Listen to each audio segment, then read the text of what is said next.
नमस्कार सर्वांना. आज आहे शुक्रवार आणि आज एकादशी आहे. तर आज आपण जे पारायण लावलेलं होतं मंदिरात गुरुदत्तांचं, त्या पारायणाची कालच समाप्ती झाली. 21 अध्याय कंप्लीट झाले.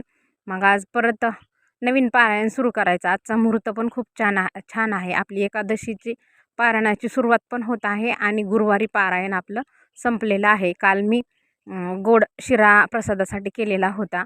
आपल्याला असे 7 पारायण करून घ्यायच्यात. मी आज स्वच्छ तिथलं पुसून वगैरे घेतलं. पहिले आपण तांदूळ वगैरे ठेवलेले होते, ते तांदूळ पक्ष्यांना बाहेर ठेवले.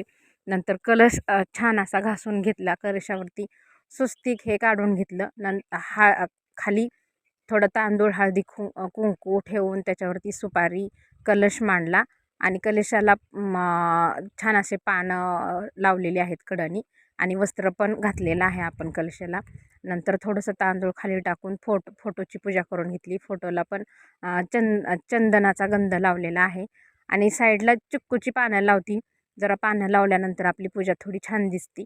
मग चिक्कूची पानं लावते मी आणि समोर आपल्याला तांदूळ ठेवून त्याच्यावरती पोथी ठेवायची. आपण जी पोथी रोज वाचतो ती पोथी ठेवायची. तांदूळ ठेवलेले आहेत, त्याच्यावरती हळदी कुंकू वगैरे टाकलं. नंतर पोथी ठेवली आणि सर्व देवांना आपल्या पोथीला परत कलशाला फुलं अर्पण केलेली आहेत.